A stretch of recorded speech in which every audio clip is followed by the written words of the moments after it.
We got breaking news. Airstrike takes out Iranian Council, electing the next supreme leader. Keeping you informed and engaged, now more than ever. This is Sekulow. We want to hear from you. Share and post your comments or call 1-800-684-3110.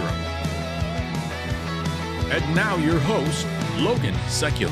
Welcome to Sekulow. President Trump right now is speaking, and we're going to be addressing that. We'll have some comments from President Trump that are happening right now, specifically about, of course, the war in Iran and what that looks like and what the next process is. Maybe we should kick off with President Trump here in just a minute, but the big breaking news out of it is that Israel, according to the reports, Israeli Air Force on Tuesday, this is obviously today, struck the building housing Iran's Council of Experts.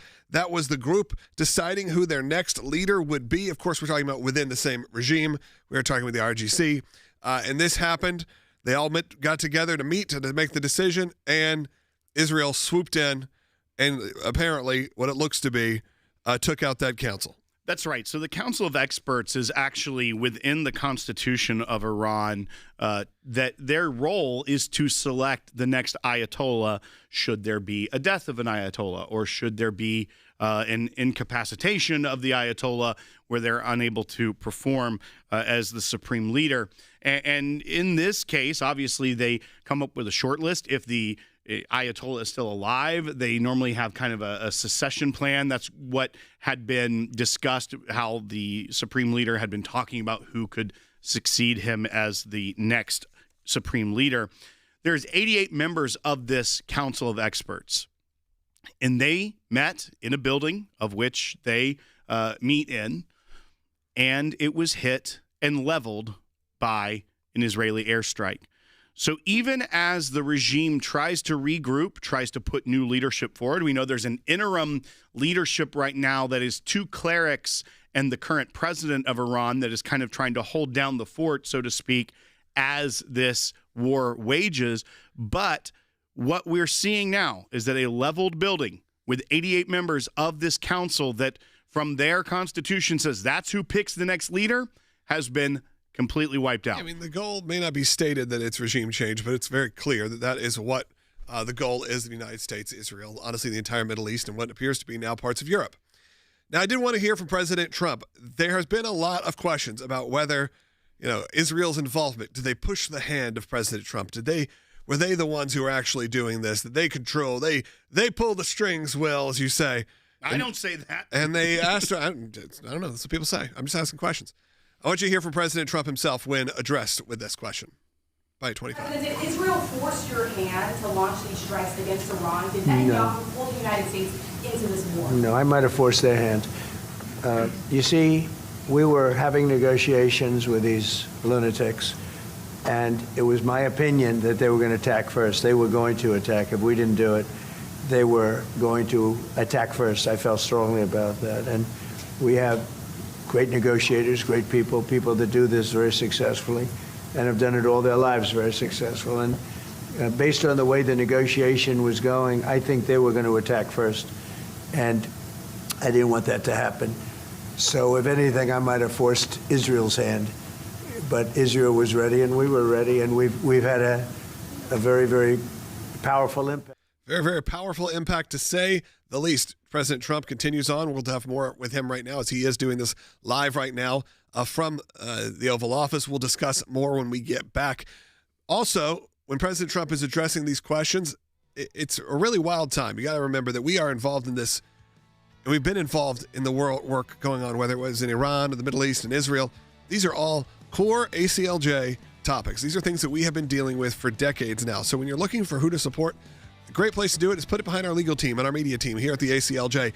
It is Double Your Impact Drive. We just launched it. All donations are matched right now. Help us fund these important fights. Of course, there is Iran, its terror proxies. They are firing missiles right now. We know in Jerusalem and across Israel, escalating the war.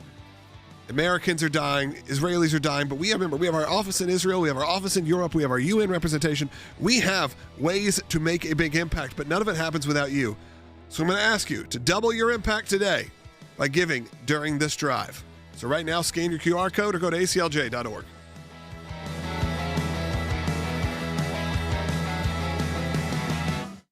Israel and the U.S. this morning are tearing Iran's military and leadership to pieces, with new attacks overnight and this morning. Saying bombers and missiles have hit more than 1,200 targets, all in the last 48 hours. In his first live public remarks since Operation Epic Fury began, President Trump standing firm. Today, the United States military continues to carry out large-scale combat operations in Iran to eliminate the grave threats posed to America by this terrible terrorist regime. Breaking news, Israel hit a compound in Iran of a group that chooses the new supreme leader. This assembly of clerics is significant for the succession of the next leader in Iran. They would be meeting in the town of Qom, Qom, south of Tehran, marked by this blue dot right here on the map. So Israel not just going after its leadership, which we saw on Saturday morning, but also going after the mechanism that keeps the regime alive and moving forward. It is the most important figure in this regime. If the U.S. government and Israel are committed to an end to this regime, then it seems that making sure there's not another supreme leader is important. So them trying to appoint a new supreme leader, as one friend of mine said the other day, is like becoming the drummer in Spinal Tap. You know, the drummers just keep getting disappeared, you know, and so you don't want to be anointed a new supreme leader of Iran if this is what the U.S. and the Israeli government are focused on. The United States has given the Iranian leaders really two choices. You come towards the United States, basically you defect, and you work with the United States or some other mediator to come up with a government that's not the Islamic Republic of Iran, a new iteration of the regime, or you're going to be killed. And these people tried to reassemble to try to pick another supreme leader. That was not one of the options we provided. And so they should expect that every time they try to gather, they are fully being monitored and watched. We and the Israelis know where they are, and they're going to be eliminated.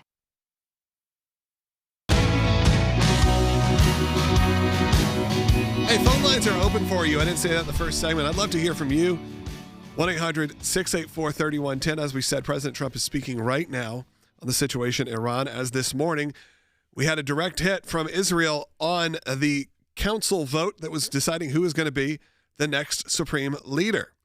Of course, this is amidst what is hoping to be a regime change fully, and it seems like that Israel's not going to back down on that.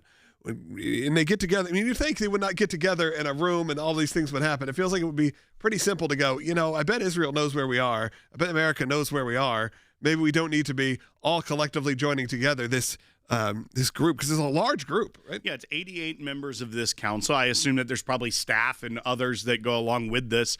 It is a kind of a government function. And they met in the building of which they meet. They didn't decide, like, hey, let's also go outside the city. Yeah. Let's go somewhere else. Let's find a nice ballroom that we can visit and go to. No, they went to going to be the best ballroom their in all meeting of room, and they gathered as they were to vote on the short list of candidates that had been drafted by a more secretive committee that they were going to choose who their next leader is. And as it happens, Israel struck and leveled the building of which they were in. There's some footage you're seeing if you're watching on YouTube or Salem News Channel right now of that building that has just been completely ripped through by this Israeli airstrike. This comes also as the aggressiveness of Iran, we'll talk about this a little bit in the next segment as well, has ratcheted up. We have seen that they have hit with drone strikes. They hit the embassy in Saudi Arabia, the U.S. Embassy in Saudi Arabia. They hit the U.S. Embassy in Kuwait. There has now been a statement issued by the State Department for all of Americans in the Middle East to try to find a way to get out of the Middle East. Travel advisories just in general. Kind travel of advisory to Americans globally, even in the United States, of just be on your guard, be aware, because you as an American are now a target by Iran and their terror proxies. This is ongoing. We are seeing more success. They are saying that the United States now has air superiority in Iran. They've taken out all of their detection radar, all of their missile defense systems. So the United States can freely move about the Iranian countryside and hit targets as needed. Same with the Israelis. We're also seeing what Iran did not necessarily want to happen. Qatar launched airstrikes on Iran. That is the first Gulf state to actually launch a retaliatory strike on Iran. That is because they were able to stop an attack by the Iranians on the Doha International Airport. The Iranians were trying to, once again, take out civilian infrastructure, take out a commercial airport. That was stopped. But Qatar is the first Gulf state, which traditionally very friendly with, even helpful to the Iranians, see it unjustified what Iran was doing to them, and they have struck back. I think you will see more of that, and I think we will talk to Rick Grinnell later on in the broadcast about this, about what this looks like, because we were warned that any attack on the leadership of Iran in taking out the Ayatollah would lead to all sorts of warfare and even potentially pit the Gulf states against the U.S. and Israel. We are seeing the opposite of that. Because of the reckless nature of Iran's response, we are now seeing Gulf states join the side of Israel in a historic time to strike Iran. You are seeing Saudi Arabia poised to potentially strike Iran. Now, the Saudis and the Iranians were not on good terms. However, they like to stay out of it. I think that you could see them get into it very soon. I think that's a good point, though, because I think as Americans, if we're not really attuned to what's going on, you kind of paint Israel versus everyone and not realizing that there's a lot of infighting as well within these nations, that you have not a good relationship between Saudi Arabia and Syria, Saudi Arabia and a lot of the countries in the area. And if you could have good relationships with them, it is why I said, look at who is complaining about this. Very few nations. A lot of the nations who you probably just would have expected to be on, I guess, Iran's side are not. The ones that are, of course, are some big dogs. You have Russia. You have, I'm sure you have some in China. I don't think the statements have been made officially. Russia did come out pretty aggressively. So, of course, you do have those, the axis of evil, if you will, that still have those remnants. But a lot of the Middle East and a lot of Europe, once you can get out of your anti-Trump mindset, which so many people are stuck under, that they can't see any good that can come out of anything that this administration does, and they can get out of the fog, they can see that, oh, yeah, this could be good long term. Well, here's another thing I want to address as well, because we're also starting to see people, a line that has been used by many people is that, Trump didn't start a new war. He is ending a 47-year war. And there's been some criticism by some semantics, some conservative influencers and media personalities that say that's just the talking point. You're taking what's coming down from the White House and repeating it. You've never thought that before in your life. There's one thing that the ACLJ has been consistent about. It is this topic. We made a movie, The Export, probably, 15 years ago? At least. Talking about what Iran's goal was, why they could not have a nuclear bomb, and obviously the failed attempts at diplomacy over and over and over again left only one solution. And even in the meeting in Geneva with the Iranians and Steve Witkoff and Jared Kushner, they were admitting that they had enough material for multiple nuclear weapons. We should play this from Steve Witkoff. And when all these individuals that are out there saying, like, there was no reason for this, there was a reason. There's been a reason for a long time, and this needed to happen. But even beyond that, the boldness of the Iranians to say these things with our negotiators proves they had no real motivation for civilian or for peaceful purposes of their nuclear enrichment program. And they were even willing to admit this at this point. They have gotten so bold beyond what the lies they would tell the IAEA. Here's what they told Steve Witkoff, Bite 6. And let me say this, because I forgot this small little detail. In that first meeting, both the Iranian negotiators said to us directly, with no shame, that they controlled 460 kilograms of 60%, and they're aware that that could make 11 nuclear bombs, and that was the beginning of their negotiating stance. So they were proud of it. They were proud that they had evaded all sorts of oversight protocols to get to a place where they could deliver 11 nuclear bombs. This is what everyone has been saying for a long time. But also, I think it's important to remember the U.S. doctrine of peace through strength, all the way back through Ronald Reagan. The actor? The entire point of peace through strength is that we are so strong that if you do not come to a peaceful resolution to this, we will use our strength to attain those objectives. For the last decades, you have seen presidents that want to push peace through strength, say we are tough, but with no real consequences to it. And that entire doctrine is meaningless if when the people you are trying to get in line, a rogue state that is bragging about having enough material for 11 nuclear bombs, if your strength doesn't mean anything to them, which under Obama and Biden, it clearly showed the Iranians it meant nothing, then they're going to keep doing what they're doing. And so this is necessary to also reestablish the United States doctrine of peace through strength. President Donald Trump has put this off for a long time, of not wanting to start another war, as they say. But at the end of the day, he also believes in the strength of the U.S. military. And if he doesn't act, then it's completely meaningless and a waste of a line item of $1 trillion in the U.S. budget. He brought up that he was realizing in negotiations that likely this was not going to go well. They were going to strike first. I don't think that is vibrato. Look at the kind of statements the Ayatollah was making before his demise on social media, even publicly, saying we're going to smack you so hard you can't stand up. Those were the kind of things that they were saying, making those threats while also in the middle of negotiations. President Trump certainly had his threats in there as well. But there is a point where you have crossed a line. And I think what he realized, and I think what a lot of, hopefully, the Western world realizes, that, again, when you have a different baseline for morality, you are going to not have the same kind of negotiation abilities.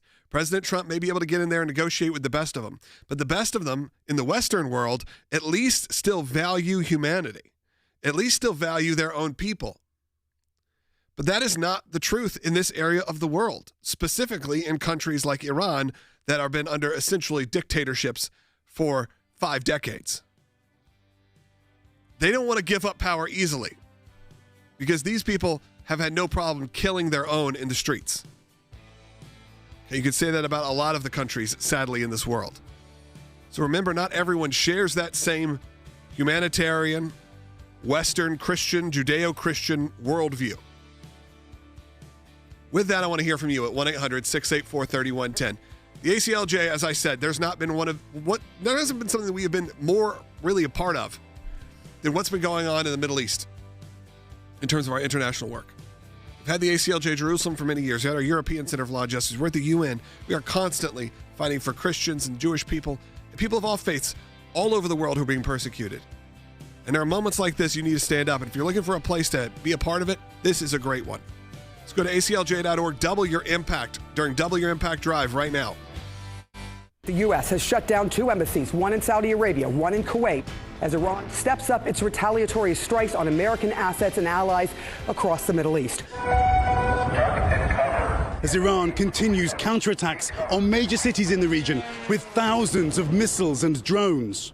They're attacking airports, they're attacking hotels, they're hitting not just military bases, they're attacking our embassies directly. Iran's promised retaliation was immediate. Oh my God. Lashing out on American allies like the city of Dubai, from its airports to high-end hotels like the Fairmont. The hotel saying it's still fully operational. Iran also launching a fierce assault on U.S. bases around the region, including Bahrain and Israel. The State Department is now urging all Americans to leave the Middle East, quote, due to serious safety risks. But much of the region's airspace is on lockdown. Flight trackers show just how many flights are avoiding the area. Iran's aim is to pressure Gulf monarchies to call on Washington and Israel to end the war. But Tehran's calculus appears to be backfiring. The State Department suggested that every American basically almost anywhere on this map get out if they can. What does that tell you? Yeah, John, the last notice you just met, I've never seen anything like that. And what that shows is the threat reporting from Iran is off the charts. That doesn't mean they'll be able to carry out all their threats, but we're clearly seeing the intent of Iran to target Americans everywhere, not just drones and missiles, probably terrorism, various asymmetric threats. We've been caught by surprise for the reason which the Iranians take, that they are hitting the American entrance and American base. But actually they are hitting all the civilian military facilities. And that shows a policy which it will not succeed. And if it succeeds, it brings the Gulf state more closer to United States.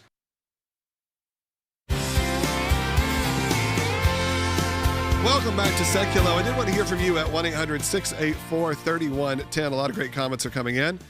Obviously, we are following the news. President Trump is speaking right now. He is with, I believe, the German chancellor. Is that who he's speaking with right now at the White House in the Oval Office? But they have been going back and forth discussing Iran. We will have some new sound that we'll be playing here just any moment. So stay tuned for that. Also, we do have to address the big topic of the day, which is, of course, that the direct hit that happened to Iran's council that was meeting to vote for their next leadership, who was going to be the supreme leader of Iran. They all got together, and what happened when they all got together? Israeli Air Force came in, knew where they were, leveled it. Okay, this is the kind of war we're dealing with right now. Is there hope for regime change? Absolutely. Do I think we're going to get there? I do think we're going to get there, but you know what? It may be a little bit longer, and you know what? You never know what a new regime could look like. What I do like what President Trump and Pete Hegseth have said, which is it's going to be in the hands of the people. This isn't Iraq. And hopefully that leads to a better place. Let's go ahead and take a call. Bill's calling in Wyoming on line 2. Bill, go ahead. All right, thanks for taking my call. I'm just thinking and wonder what you think, that maybe since they didn't invite him, Israel decided to go ahead and put in their vote, maybe even give a proxy vote for the rest of the world. And I'm just kind of wondering what the Congress is going to do, because they might haul off and extend this war by trying to limit President Trump. What do you think? Well, Bill, I think Israel did vote in the council's meeting today by proxy, as you said. So they sent bombs to the building and made it clear how they felt about the new potential Ayatollah Supreme Leader coming out of that council today. And we're also hearing, yes, there are going to be some votes this week in Congress that are brought by the likes of Thomas Massie and Ro Khanna, trying to basically end this conflict, which one I feel like could be a dangerous precedent if you have started a mission and then saying we need it to be called off. Those are expected to fail.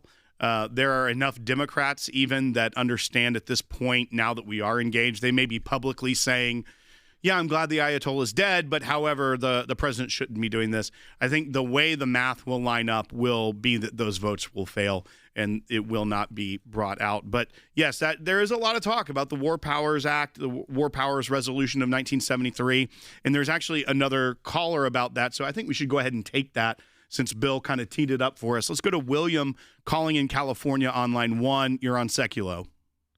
Thank you for taking my call. Yeah, could you please explain the War Powers Act that was in 1973? I remember I was in the military, and I remember about that, how President Trump did not have to go through Congress because of the War Powers Act, and it's not illegal. A lot of the liberals here in Burbank are all upset and are trying to claim it was wrong. So if you would clarify that, I'd appreciate it. I'll continue to support you. Thank you for everything you do. Hey, William, thank you also for supporting the work. But yes, I feel like this is the statement that was passed around through liberal media and social media, which is he didn't have the right to do this. He didn't seek approval. And of course, they're not going to do their digging. They're not going to actually see what the law says. They're just going to copy and paste.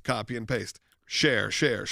But what is it, Will? That's right. So the War Powers Act of 1973 came about during President Nixon's time. He actually vetoed it, but it still passed with 2/3 majority, overriding the veto in Congress. And this had to do with the Vietnam War time, the bombings in Cambodia by the Nixon administration, and basically Congress wanting to lean more heavily on their power to declare war, which is in the Constitution and which is in direct conflict with the powers of the commander-in-chief. They're a check on each other, so to speak. But what the War Powers Resolution of 1973, or the War Powers Act, as it's also sometimes called, states in its attempt to put a check on the commander-in-chief's power, is that it requires the president to notify Congress within 48 hours of committing armed forces to military action. A lot of that is kind of irrelevant at this point because of the internet and how quickly Congress is going to be notified when all the news agencies are reporting that it happens. But still, even here, they notified Congress that they were taking this action. A lot of times they do that through the Gang of Eight, which is kind of this bipartisan foreign policy sounding board that the administration will use. But then on top of that, It forbids armed forces to be committed for more than 60 days plus a 30-day withdrawal period. So really up to 90 days, but not the full force, but 60 days of full force without an authorization of use of military force from Congress. Now, a lot of scholars think that this law in and of itself is unconstitutional. I don't think there's ever been a direct challenge on it, but it still remains as the law of the land. And it does have this tension between Congress's authority to declare war, of which the Congress doesn't really do much anymore, but the authorization to use of military force. That is what guided the entire war on terror. There was never a declaration of war from Congress. It was an AUMF, which comes out of this war powers resolution. And even that authorization to use of military force was used for 20 years, and it was used as a basis for airstrikes, even on ISIS. So this is nothing new. Even on Libya. But also, it says that the president can't do it for more than 60 days. So even there, the statutory language itself, it disproves the Thomas Massey's, the Ro Khanna's, even the Senator Rand Paul's that are trying to say this is a violation of it. No. Even in the very text, you can do 60-day things. And then if Congress says, hey, we authorize use to continue, it can continue indefinitely. So really here, those that are trying to say this is a violation of that, it doesn't really hold water. It's also sometimes a bludgeon from the opposing party of that's what the Republicans said when Obama was bombing Libya. He can't do this. It's like he can. Thing. He actually can. You may not like it. It may not be the right policy, but the commander-in-chief has a lot of leeway with how he commands the military, and that's what we're seeing play out. And we tell you that. We're always honest with you, even if we don't agree with it, even if you think, if one plays it that way, we can play it that way. You can. Politics will always be that way. It's always this until the shoe's on the other foot, and then they switch the way they, decide to yell and scream. It's just the nature of the beast. Phone lines are open at 1-800-684-3110. We're going to take as many calls as we can in the back half hour. Rick Rennell's going to be joining us. I did want to take this minute, though, to really encourage you to take a look at our new drive right now. We are trying to make a big impact right now. Look, ACLJ champions, I need y'all to step up, but I also need new ACLJ champions. I just saw it, I'll be honest. We dipped below 20,000 ACLJ champions this morning. That's not good. No. I mean, some of you canceled, and we need some new ACLJ champions, people that are willing to commit to being a part of the team each and every month. If you can't do that, though, if you make a one-time donation, any donation that comes in this month is effectively doubled during the Double Your Impact. Your donations are matched. Double Your Impact Drive. I want you to be a part of it right now. Help us defend freedom for this nation today and generations to come and around the world, by the way. The ACLJ has had our global initiatives for so long, and now you are seeing why. Sometimes they're not the easiest things to talk about. But we've been mobilizing our international offices, including our Jerusalem office, always to make impact during critical times, and this is a critical time. We want you to be a part of it. Make an impact with us. We've just launched the Double Your Impact Drive. I need you to do that. We got a second half hour coming up, but easy way to help is just go to aclj.org. Second half hour is coming. If you're watching on social media, watching on YouTube, wherever it is, stay tuned. We're not going anywhere. If you're listening on terrestrial radio, flip on over to aclj.org, YouTube, Rumble. You'll find us there broadcasting. We'll be right back with more on Sekulow, and we'll be taking your calls.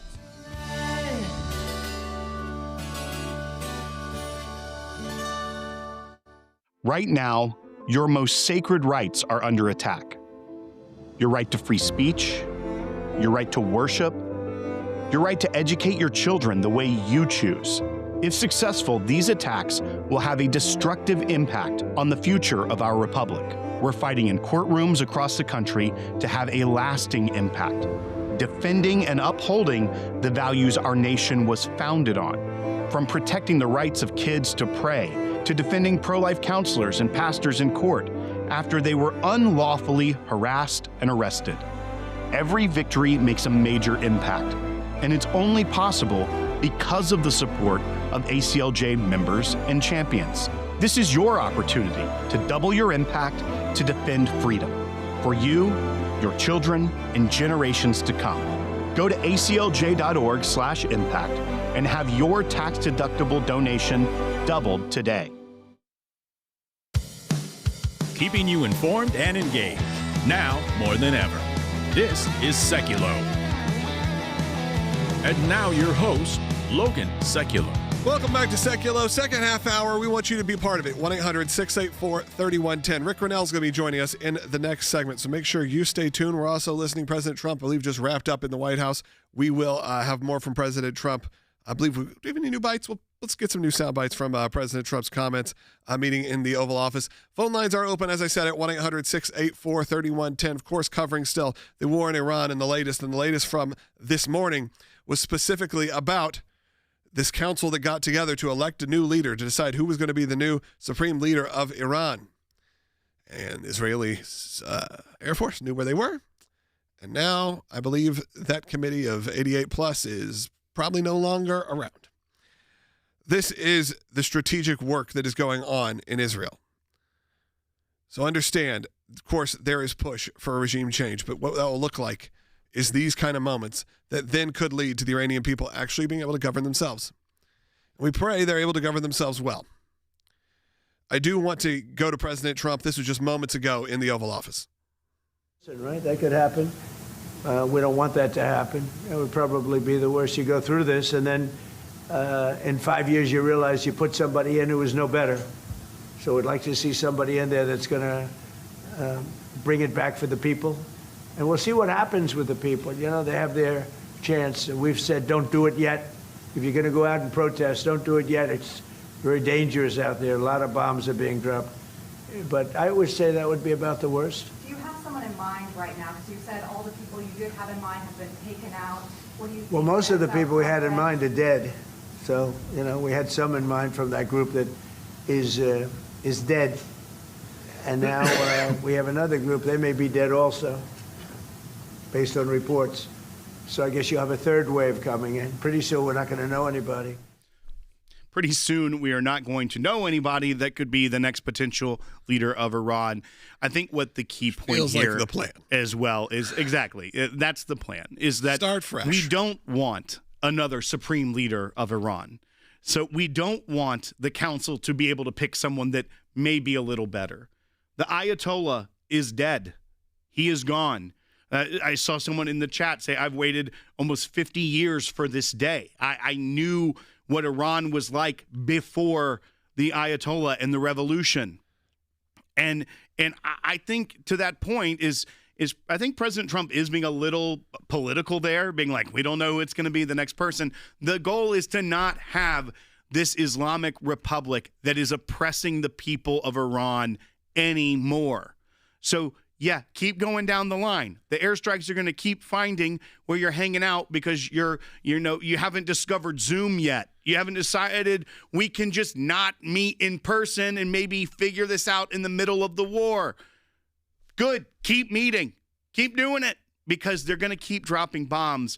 And as much as people don't like the term regime change, we do want to see a bright future for Iran and the Persian people to rise out of the just absolute oppression that they have lived under by this genocidal death cult that they call the Islamic Republic. Yep. Phone lines are open. I want to hear from you. The next segment, Rick Grinnell's going to be joining us. And then the last segment, I like to always open the lines up, take as many calls as we can. We have a bunch of lines open, to be honest. A ton of you are watching, though. So I know a lot of you are very interested in this topic, but not a lot of you are calling in and asking questions. We're working on new ways for you to get involved for those who maybe don't want to be on the air like this. But right now, that's the option. It's important to get, I would say, check the pulse of the United States of America and the world. We have people that call in from around the world. Do it today at 1-800-684-3110. Call me right now. If you don't have any calls or questions, and you're in the chat right now on YouTube, say hi to us, say hi to Will, say hi to Logan. Let us know where you're watching from.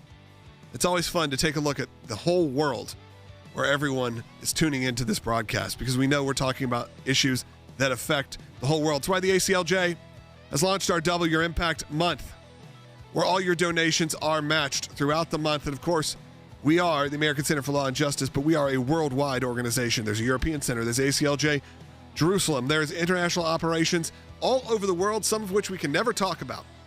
But know that you are making such a massive impact when you become an ACLJ champion or an ACLJ donor. When we get back, though, I want to hear from you. 1-800-684-3110.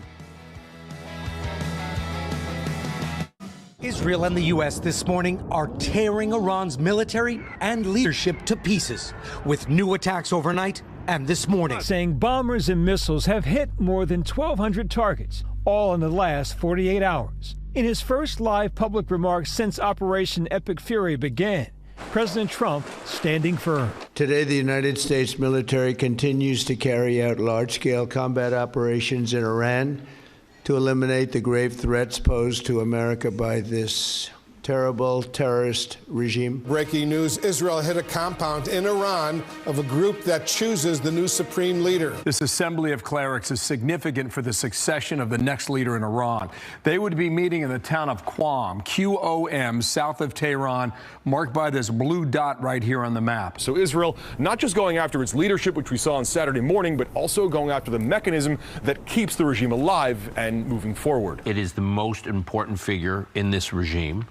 If the U.S. government and Israel are committed to an end to this regime, then it seems that making sure there's not another supreme leader is important. So them trying to appoint a new supreme leader, as one friend of mine said the other day, is like becoming the drummer in Spinal Tap. You know, the drummers just keep getting disappeared, you know, and so you don't want to be anointed a new supreme leader of Iran if this is what the U.S. and the Israeli government are focused on. The United States has given the Iranian leaders really two choices. You come towards the United States, basically you defect, and you work with the United States or some other mediator to come up with a government that's not the Islamic Republic of Iran, a new iteration of the regime, or you're going to be killed. And these people tried to reassemble to try to pick another supreme leader. That was not one of the options we provided. And so they should expect that every time they try to gather, they are fully being monitored and watched. We and the Israelis know where they are, and they're going to be eliminated.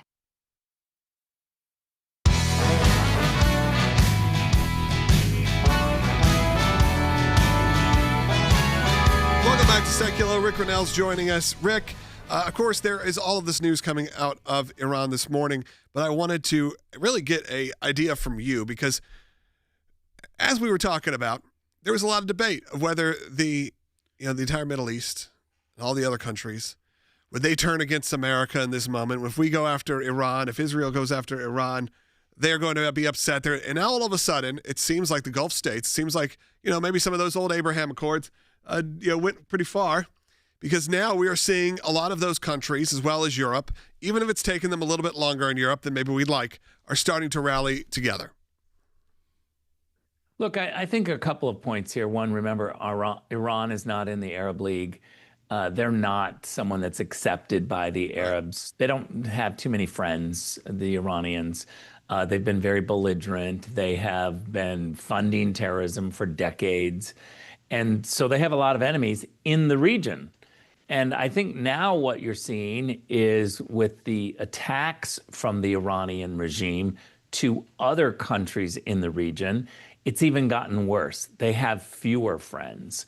This will be the case, I think, for a very long time. Now, the one thing that will change is how refugees or chaos begins to impact the other countries. They won't necessarily become friends with Iran, but they may get tired of the war and the fallout from the war. So I think President Trump is correct in saying we're going to do this quickly.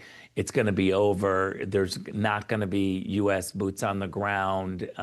All of these things that the president has been saying to defend America is exactly correct, and I think will benefit us in the coming weeks. Rick, one thing I wanted to ask you about, and we see the Chancellor of Germany is meeting with the president this morning. They just ended their public remarks in the Oval Office.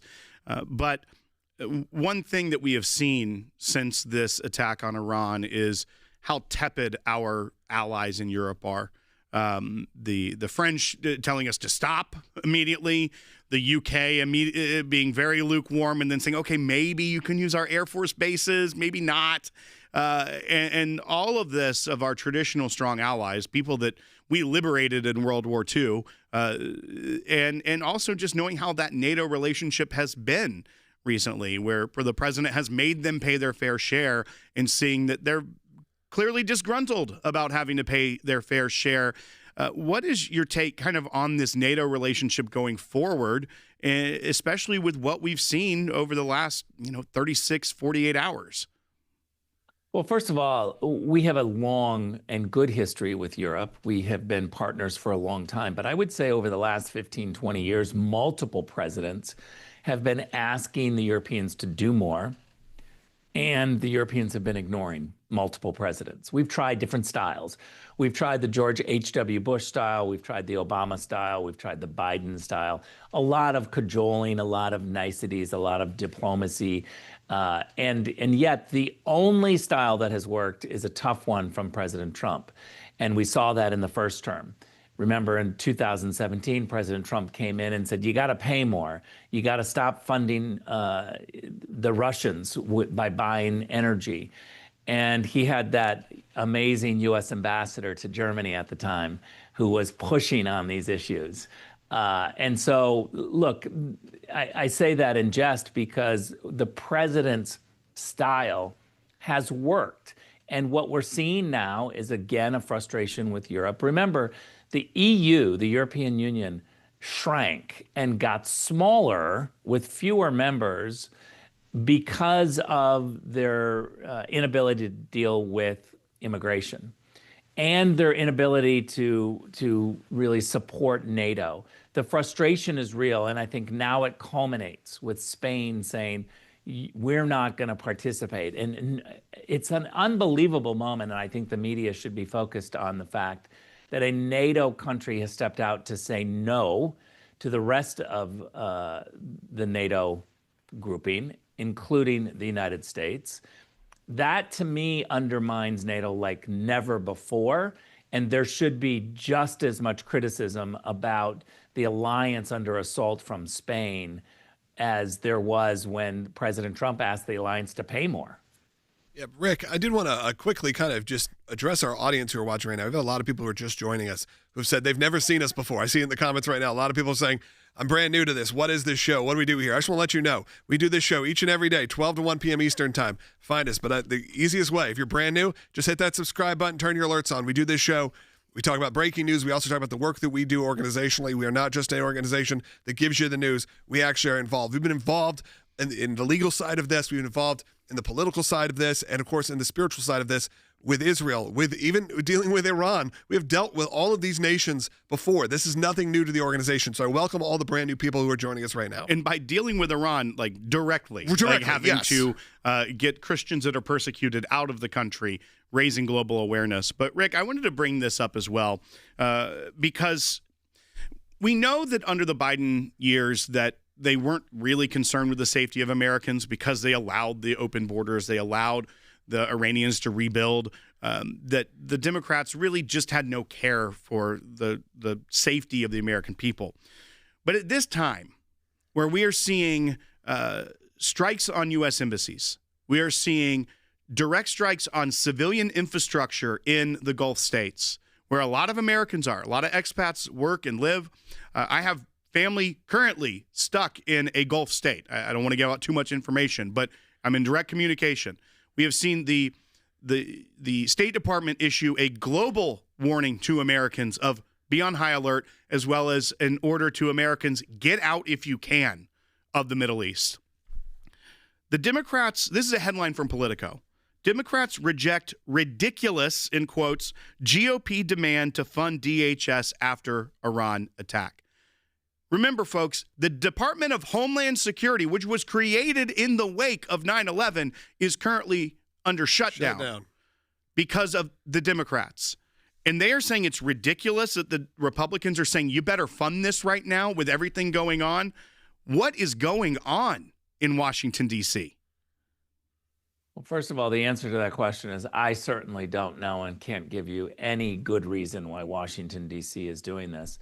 But this is the Democrats' way to defund the police. They're defunding the immigration police. They're defunding all sorts of law enforcement officials. They've wanted to defund the police for a long time. Let me be very clear. If they get control of the House and the Senate, if you're thinking of who to vote for and you in any way think, I can't vote for a Republican again because they control all of Washington, and I'd like to have a check and a balance. I need you to think about what the Democrats will do. The Democrats will defund the police. They will open the borders.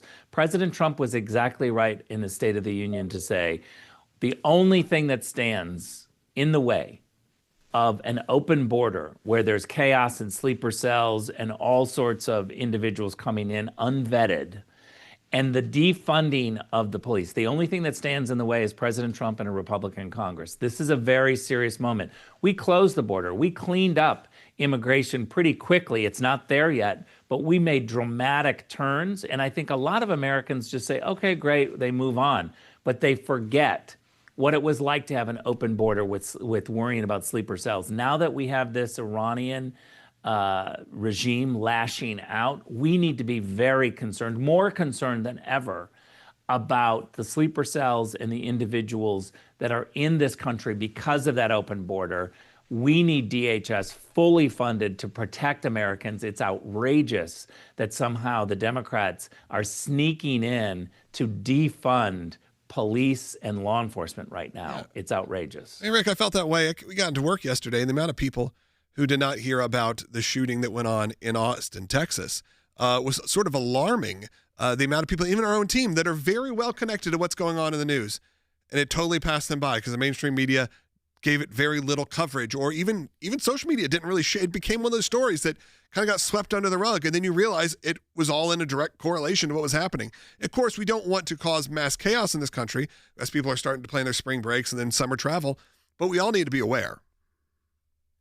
Look, I think that this individual in Austin could easily be a part of a larger sleeper cell. It's currently, he was lying in wait. He'd been here for a long time and then suddenly decides to lash out with a passion to go after Americans and Christians in particular. And so I think we have to worry about these sleeper cells. We need DHS on the case. We need to have them funded. And the reason why the media won't cover it is because they are very partisan. They don't want the implications of not funding DHS to be known. Yep, absolutely. Yep, Rick, sorry, I didn't mean to cut you off. We just ran out of time here. I do want to encourage you to give me a call at 1-800-684-3110 as we head into break. Again, Rick, my apologies there. If you have to be on hold, stay on hold. We are in your Double Your Impact drive right now. So I want you to give if you can give. That is at ACLJ.org. Scan the QR code that you see. But all donations made today will go to our Double Your Impact drive, and your donation will be matched 100% right now. We'll be right back.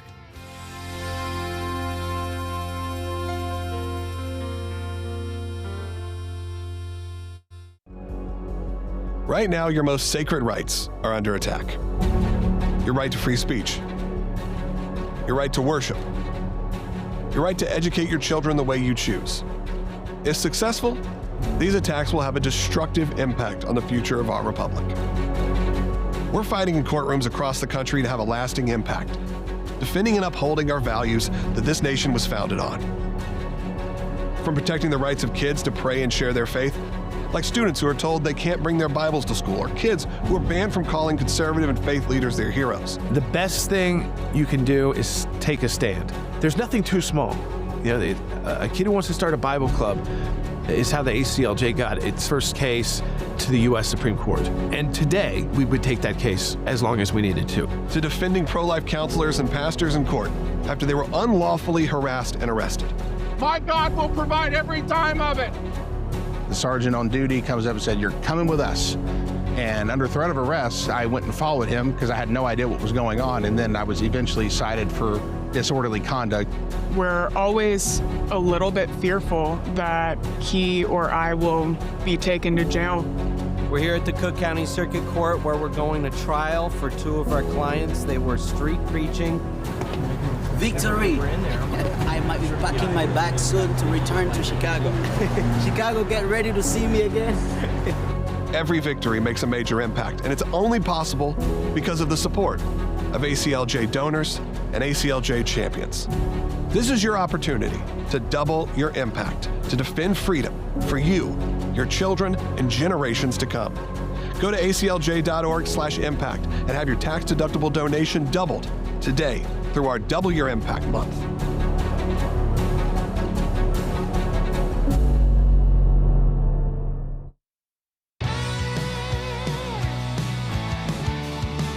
Welcome back to Sekulow. We do have some phone lines. Actually, they're jammed right now, so don't call. Call a little bit later after we take some calls. We'll get to you. With that being said, I did see someone in the chat. Will said they want to buy us some ties. No ties here. That's right. Look, we got to be able to speak freely, openly. And look at Sean Handy right now. He ain't got No tie. No tie handy. You know why? Restricts the vocal cords. That's right. You got to be able to project. Unless you go big tie, open, like loose, but then it's big tie, disheveled looking. like You Nick don't want to look Cave. disheveled. I don't know. Or you look real cool. Well, we're not British. I can be British. No, you can't. I don't know. heard it. I've already been Doc Brown once today. Oh, no. I almost did. When you said Libya, I was this close to doing it again, and I stopped myself. Let's take some calls. A lot of you been on hold for about 15 minutes. We'll do our best to get to you. I was going to say I'm going to take you in order, but you all called in within 10 seconds of each other. Pretty I'm impressive, trying, actually. I'm trying to even deal with it. Let's just go in order. Then Jason in Pennsylvania, line 1 on YouTube. Yes, hello, Jason here. Thank you for accepting my call. My question is, how does the war with Iran impact the war between Russia and Ukraine? Sure, of course it does. That's a fascinating question. Thank you so much for calling, Jason. I think here's a couple things. One, the war in Ukraine has already had an impact on this war because one of the Iranian-designed drones that Russia's been using against Ukraine, the Pentagon got their hands on, reverse engineered it, and now we are using those low-cost one-way drones, as they're called, that we perfected. We made the technology better. The drones can communicate with each other. The Iranian model, you have to put the coordinates in, let it go, and you have no control on it afterwards. We are actually able to adjust, maneuver. They're able to communicate with each other. So in one way, is that then if that technology sees its way onto the Ukraine battlefield, pushing back against Russia. Two, I think that Russia was very closely aligned with Iran, but we have seen that Russia has said, no thanks, we're not going to get involved. They've basically said, like, we wish you well in your endeavors, Iranians. Yeah. Dearest Iranians. But they are also they are losing an access to those drones because they were buying them from Iran. It was making Iran wealthy off selling that technology, but also that is one of the scourges of the battlefield of Ukraine is how Russia had been using those Iranian drones against the Ukrainian people. Now that I'm sure that they can maybe produce them themselves, but they are going to be more stretched thin and not have readily accessible restocks of those Iranian drones. So I think you could see something shift there a little bit. There you go. Thanks, Jason, for calling. Let's move on. Let's go to Doug. Doug in Colorado. Doug. You're on. Yeah, I was wondering what you thought about Pahlavi, the crown prince, the son of the Shah, the former Shah. I've seen several interviews. I like him, but I'm hearing that there's a lot of people that don't like him because they remember that his father wasn't exactly the cleanest guy in the world either. But I think he'd be a move in the right direction. I'm hearing young people like him there. Yeah, Doug, I mean, I've watched some of his speeches as well. I think he's an interesting character. I'm more interested if there's a way for them to get involved without being the elected leader. You know, can we have an elected leader and then almost how you have it in the UK, right, where you have a royal family who is more the ambassadors to the country. Yeah. Maybe there is something there where you can have both, or maybe he has some power but not all power. I think the idea of going back to a monarchy, though, in some ways, I don't know if that's where the Iranian people are right now. They want to return to be a superpower in a positive Western way, but I don't know if they want to go back to just the lineage. And there's also several different opposition groups that are in exile that are very well known, that there's tension between all of those groups. I think what the best case scenario would be for someone like that and maybe representatives from the other groups to start a sort of shepherding council to help rebuild the Constitution and start a new way forward, but then that they wouldn't be the ultimate rulers. Yeah, because then you never know who you're going to end up with, and you may be right back at it. All right, let's. But yes, he's a very good speaker, and I think could be a good voice for the Iranian people.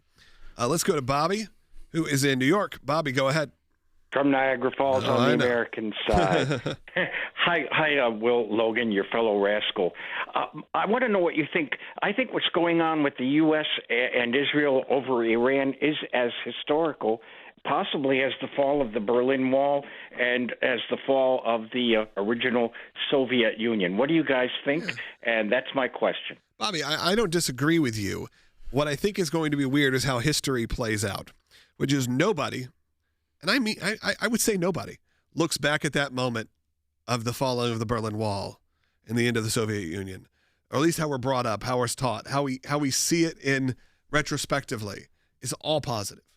Well, and also that was a peaceful transition. Yes. And once again, that's what I'm saying. That's why the tone is different. It's brought about because of military action.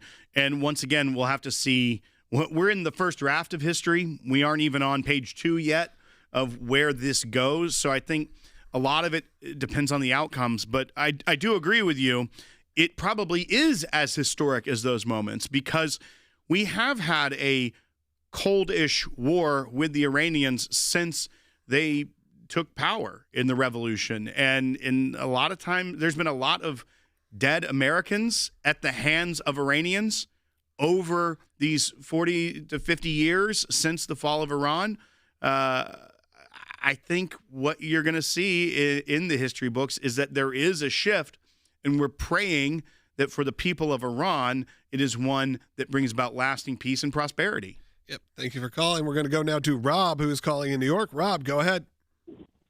Yeah, I've been seeing reports by a couple of the former Pentagon, well, they were colonels, and they were saying that Israel and the United States could run out of their basically anti-aircraft missiles, anti-missile missiles before Iran runs out of their offensive weapons because of the amount of Rob, so what you're getting at is that and this is in a lot of places people talking about, because when you look at what happens like in Jerusalem or Tel Aviv, you see one incoming ballistic missile, you see 3, 5, sometimes 10 defensive missiles having to go up and take it out, and sometimes they don't even get it. It sometimes slips through.